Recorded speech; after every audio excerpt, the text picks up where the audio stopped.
Hey guys, Downriver Firepower here for you. Got yet another video for you. This is the battle of the 45 410s here. This is the Judge versus the Governor. Which do I think is a better gun? Honestly, both have their pros and their cons. They both have things that I think could have been done better. But well, we'll start with the pros for both guns. Honestly, they're so evenly matched because they both shoot the same calibers.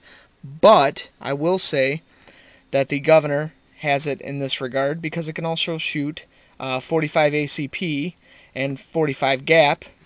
So I've seen, or well, so I've done, with the use of moon clips, which I'm sure could be done on the Judge, but it would take some custom work by a gunsmith to make it able to do that, and to me that's added price, added pain in the butt, so I'm going to say that goes to the Judge, or excuse me, to the Governor for the availability of calibers that it can take. Now for weight, they're both about evenly matched. I think the Judge, the Taurus Judge, is definitely just a hair lighter. It's also more svelte. It's just a little trimmer, not as much bulk to it. The one place there is a little more bulk is probably the one place where you'd want it, and that's in the ribber grips, which I really like Taurus's ribber grips. I think they work really well. They tame recoil. They just work well. Now that being said, what you're sacrificing for this more trim package, and I will show you here, is one less shot in the cylinder. This is a 5-shot as opposed to the Governor's 6-shot cylinder. Now, that does offer for a beefier and heavier package, and it also makes the cylinder on the Governor quite a bit bigger, meaning that it's going to stick out more on your hip. But then again, this isn't really a concealment piece. Neither one of these are. But if you were looking for something to be a little more concealed, I'm going to say you're going to have to go with the Judge for the concealment factor. Now, for sights, both of them have pretty good sights. Both of them have the trough and the little fiber optic front sight there. But for quality, I'm going to have to say the Smith is a much better sight for that front sight. Rear sights, they're the same. It's a trough. It's a square machined into the top of the slide. But so for sights, definitely got to give it to the Governor. Trigger pull, that one's going to go to the Judge. Out of the box, the Judge has a lighter, albeit a little bit creepy, but it's still a great trigger pull as compared to the out of the box Governor, which has a very heavy trigger pull with a pretty noticeable amount of stacking in the beginning.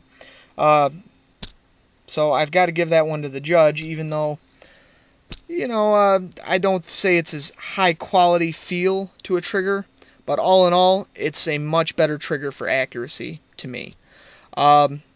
Overall, workmanship, appeal, how nice is it? Well, anybody who's seen them both will have to give that one to the Governor. It's just an overall better feel of quality. The weight, just the solid lockup, everything has to go to the Governor for the feel of quality. That's not to knock the Judge. I bought 2 of them. I like the Judge a lot. But I just have to say, when it comes to fit and finish, Smith & Wesson has it on this. Now, maybe the reason they have it is because on average, you're talking about $150 to as much as $200 more for the entry-level Governor as opposed to the entry-level Judge. I've seen the Judges for as low as $450. I've seen used ones go for much less than that. Well, the Governor, if you can find it, is going for around the $630 to $650 range. So, you know, say what you will there, $150 to $200. Pretty good amount of spread for a revolver. Just for the ability to shoot 45 and 410. All in all, I think this fight has to go to the Governor, just because of fit and finish, sights, the grip to me. The grip is kind of, it's hard to explain. It's a trimmer grip, although it does not tame recoil near as well as the Judge, and I love the Judge's ribber grips. Overall, it goes to the Governor. Everything about this gun is done well, and the only complaint I would have is a heavy trigger pull. And with use, I believe that will get lighter, and so therefore, really a lot of the points will go to the Judge. You have to decide, though, whether that $150 to $200 is really that big of a difference to you. To me, it wasn't difference enough to make me jump down and take the Judge, but I already had one, so it's kind of an unfair comparison. There are a lot of little odds and ends, though, doodads you can buy for the Judge. Little Picatinny rails for the front and such like that. I'd say you can't really go wrong buying either, but if you're going to take my suggestion, I would say buckle down and buy the Governor. If you were to use it for the, you know what I mean, SHTF factor, well, then you're going to want the Judge because you're going to want to be able to shoot more calibers out of it. Enough said. Well, I hope this has been at least a little bit entertaining, or at least a little bit informative. Any questions, comments, concerns, or if you guys want to flame me because I didn't pick the gun you like, well, go ahead and do it. As long as you're watching, hey, I welcome your comments. This is Downriver Firepower. I hope you guys are subbing me. I hope you guys are enjoying the videos. Hopefully I'll see you on the next one. You guys have a good day.